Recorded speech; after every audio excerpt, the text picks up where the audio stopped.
মুখের স্বাদ বদলের জন্য এইভাবে একবার খাসির মাংসের রেসিপিটি করে দেখতে পারেন। খেতে ভীষণ ভালো লাগে। নমস্কার বন্ধুরা, কিচেন অপশনটাই চ্যানেলে আপনাদের স্বাগত। আমি এখানে পরিমাণ মতো মাংস নিয়েছি। 800 গ্রাম মতো মাংস নিয়েছি। এখন মাংসটাকে বেশ ভালো করে ধুয়ে পরিষ্কার করে জল ঝরিয়ে নিয়েছি। এর মধ্যে দিয়ে দিলাম পরিমাণ মতো লবণ এবং হলুদ, আর দিয়ে দিলাম 2 চামচ টক দই। বেশ খানিকটা দিয়ে দিলাম কাঁচা সর্ষের তেল। এবার দিয়ে দেব আদা, রসুন, কাঁচা লঙ্কা আর পেঁয়াজ বাটা। আমি এখানে 1.5 ইঞ্চি মতো আদা, 8 থেকে 9টা লঙ্কা, 3 চামচ মতো গোটা জিরে আর একটা পেঁয়াজ পেস্ট করে নিয়েছি। আর ঝালটা কম বেশি করে আপনারা আপনাদের মতো করে ব্যবহার করবেন। এখন মাংসটাকে সব মশলা দিয়ে ভালো করে মেখে নেব। মেখে রাখার পর 8 ঘন্টা মিনিমাম কিন্তু রেখে দিতে হবে। হাতে সময় থাকলে আপনারা 1 ঘন্টাও রাখতে পারেন। এই দেখুন, আমার এখানে কিন্তু মাংসটা বেশ ভালো করে মেখে নিয়েছি। এখন রেস্টে রেখে দেব। আমি আপনাদের এখানে প্রায় 40 মিনিট পর দেখাচ্ছি। কড়াইতে বেশ খানিকটা সর্ষের তেল বসিয়ে দিয়েছি। আর খাসির মাংস যখনই রান্না করবেন সর্ষের তেলে করলে কিন্তু স্বাদটা ভীষণ ভালো হয়। কয়েকটা আলু আমি আগে থেকেই নুন হলুদ মাখিয়ে রেখেছিলাম। তেলটা গরম হয়ে গেলে আলুগুলোকে ভাজার জন্য দিয়ে দিলাম। এখন উল্টে পাল্টে একটু লাল লাল করে ভেজে নেব। যখন এরকম পর্যায়ে লাল হয়ে আসবে তখন আলুগুলোকে তুলে নেব।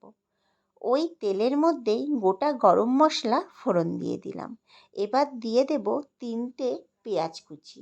আমি এখানে বড় সাইজের 3টে পেঁয়াজ কুচি করে নিয়েছিলাম। সেই পেঁয়াজটাকেই দিয়ে দিলাম পরিমাণ মতো লবণ এবং পরিমাণ মতো হলুদ। এখন পেঁয়াজটাকে তেলের মধ্যে একটু নাড়াচাড়া করে নেব। এর মধ্যে দিয়ে দিলাম 2টো তেজপাতা আর দিয়ে দিলাম একটা টমেটো কুচি। এখন নেড়ে যাব যতক্ষণ না টমেটো আর পেঁয়াজটা বেশ ভালো মতো নরম হয়ে না আসে। এই সময় আমি গ্যাসের ফ্লেমটাকে লো টু মিডিয়ামে রেখেছিলাম। পেঁয়াজটা দেখুন আস্তে আস্তে নরম হয়ে আসছে। যখন এরকম পর্যায়ে আসবে তখন এর মধ্যে দিয়ে দেব 1 চামচ মতো কাশ্মীরি লঙ্কার গুঁড়ো, শুধুমাত্র কালারের জন্য। আপনারা না চাইলে স্কিপ করে যেতে পারেন, তবে কাশ্মীরি লঙ্কার গুঁড়োটা দিলে কালারটা কিন্তু বেশ সুন্দর আসে। আমার এখানে পেঁয়াজ আর টমেটোটা কিন্তু বেশ ভালো মতো নরম হয়ে এসছে। যখন এরকম অবস্থায় আসবে তখন মেখে রাখা মাংসটাকে আমি এর মধ্যে দিয়ে দেব। মাংসর সাথে এখন ভালো করে নাড়াচাড়া করে নিচ্ছি। এখন মাংসটাকে বেশ ভালো করে কষিয়ে নেব। প্রথম 15 মিনিট আমি গ্যাসের ফ্লেমটাকে মিডিয়ামে রেখে কষিয়েছি। এর মধ্যে দিয়ে দেব একটা গোটা জায়ফলের অর্ধেকটা গুঁড়ো করে নিয়েছিলাম। সেই জায়ফলের গুঁড়োটা দিয়ে দিলাম। এখন কষিয়ে যেতে হবে। খাসির মাংস যত কষাবেন তত কিন্তু সুন্দর নরম হয়ে আসবে। আর কষানোটাই কিন্তু আসল, এতে স্বাদটাও কিন্তু বেড়ে যায়। আর প্রথম 15 মিনিট মিডিয়াম ফ্লেমে কষিয়ে নেওয়ার পর গ্যাসের ফ্লেমটাকে লো করে দিয়ে আরও 10 মিনিট মতো কষিয়ে নিয়েছিলাম। টোটাল কিন্তু কষানোর সময় আমার সময় লেগেছিল 25 মিনিট মতো। দেখুন আমার এখানে মাংসের থেকে কিন্তু ভালো মতো তেল ছেড়ে গেছে। যখন এরকম অবস্থায় চলে আসবে তখন আমি এর মধ্যে দিয়ে দেব গরম জল।